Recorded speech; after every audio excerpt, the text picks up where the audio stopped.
Get ready for your daily dose of marketing strategies and tactics from entrepreneurs with the guile and experience to help you find success in any marketing capacity.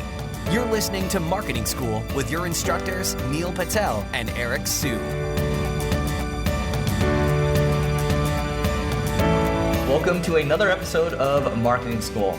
I'm Eric Su. And I'm Neil Patel. And today we're going to talk about how to measure your branding efforts. So Neil and I have been talking about a lot of branding. Neil's been doing a lot of it heavily, especially in the last year or two. So the question is, how do you go about measuring your branding efforts? So the first thing that you can take a look at is you can take a look at your reach, or you can take a look at basically it's the impressions that you're getting. How far is your content going? So to give you an example, for the gun site that we have, we did a Facebook Live at the conference. We were at the biggest conference a couple weeks ago, and we're basically not allowed to boost posts or anything like that. You basically don't want to promote, the use of firearms. So basically we're posting organically. And we did a live for about 40 minutes or so, just walking around the conference, talking to people randomly. And boom, our reach reached, we hit 140,000 people. We don't have anywhere as near as, Neil has 850,000 Facebook likes right now. But to be able to reach 140,000 people on like an organic post like that, that's good branding for us. And that's where we like to start when it comes to branding. Use Google Trends as well. You can actually type in the name or a query and type it against your competition. You can see if you're growing or declining. And I know a lot of people already talked about this, but no one talks about it from a specific region basis. Google now lets you to filter based on each region and look at it on a weekly, daily, whatever you want, average. And that's really important. And the reason being is if your brand's going in Brazil, which mine is heavily right now, but I don't generate revenue in Brazil, it's useless. My brand overall is spiking, but it's not spiking in the regions that matter. US, UK, Canada, etc., right? You want to focus on the regions that make you money, not on the regions that are easy to grow in. All right. And let's see. The other thing to take a look at is also your engagement rate as well. So doing a Facebook post, look at your likes, look at your shares, look at your comments too. Are your efforts truly resonating with people? Are you just posting a bunch of junk that people don't really care about? So I mentioned in past episodes, for us to boost a post on our end, we're looking for engagement rates. So basically, likes, shares, comments, clicks to a post. And we divide it by the reach overall. And then if it's above 3%, we're going to go ahead and boost it.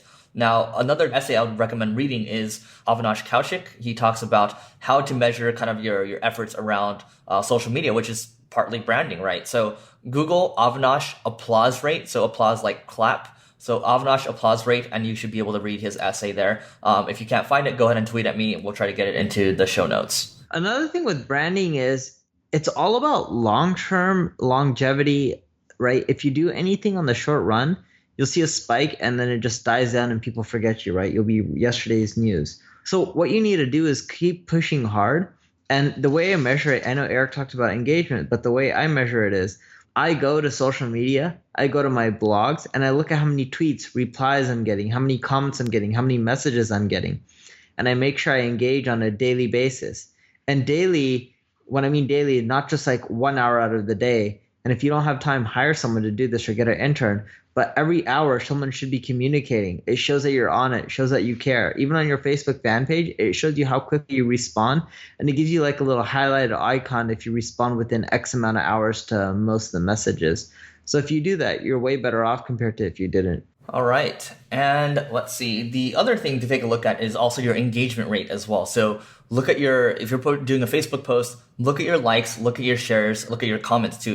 Are your efforts truly resonating with people? Are you just posting a bunch of junk that people don't really care about? So I mentioned in past episodes, for us to boost a post on our end, we're looking for engagement rates. So basically, likes, shares, comments, clicks to a post. And we divide it by the reach overall. And then if it's above 3%, we're going to go ahead and boost it.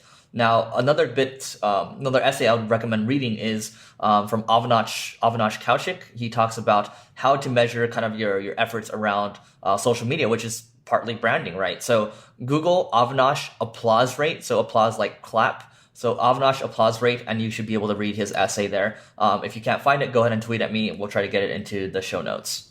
It's like, how can you get people to keep talking about you, discussing you, even when you're not there, always being on top of mind? It was funny. I was talking to someone the other day, and he's doing this big branding campaign, and he's doing it through remarketing, right? And when he's doing this, he's like, oh, I don't want my frequency more than like 2 or 3. I don't want the same person to keep seeing my ads, because if they're not clicking through, they're not going to convert. I'm not going to make any money. And I was telling him, like, have you heard of the rule of 7? See, in marketing, they say if you see something 7 times, you're much more likely to convert. And I do believe it. Charlie Munger, that's Warren Buffett's business partner, right? I think that's Charlie Munger. The name could be off. You're right. I read something somewhere where he was talking about how you have to attack customers at all different angles. And once you do, they're much more likely to buy, which I really do believe is true. So when you're doing your remarketing or any ad campaigns, not only should you keep showing people the same messages and campaigns over time, you ideally should be rotating up the creative so they don't see or get banner blindness, but you should keep hammering your message. Just look at Nike. It's always just do it, right? And Nike's been using that slogan for I don't know how many years, but it's been effective. McDonald's, another one, right? They use a lot of the similar type of messaging. Your ad campaigns could be varied up and rotated, and you could do them every week or change them up every day or whatever you want. I think weekly or every 2 weeks is good enough. You shouldn't keep the same ones month over month when you're doing remarketing campaigns, because they're just not as effective. But if you keep showing people the same type of message over and over again, eventually, from what I found, is it sticks with people and the branding's really worked. Totally does. And I get comments, Eric, I see your stuff everywhere, blah, blah, blah. And I'm sure Neil gets these comments all the time. As a matter of fact, I was just meeting in Orange County yesterday, and I'm walking with a guy. And keep in mind, he's pretty successful. The company does, I think, $12 or $13 million a year, which is pretty good. And he's like, Neil's really changed the industry. And it totally came unsolicited. So again, look up unsolicited response rate. I forgot who wrote it exactly. When people are talking about you like that and you're using things like Google Trends, Twitter search as well, look at what people are saying out there that you aren't really asking for. And then, like Neil mentioned, keep hammering at people, keep hitting them over and over and over. Do videos, boost them, whatever it is exactly, retarget people, just keep adding value to people and it'll come back to you over time. So Neil, anything else to add before we hop off? No, that's it. All right, that's it for today's episode. We'll see you tomorrow. This session of Marketing School has come to a close. Be sure to subscribe for more daily marketing strategies and tactics to help you find the success you've always dreamed of. And don't forget to rate and review so we can continue to bring you the best daily content possible. We'll see you in class tomorrow, right here on Marketing School.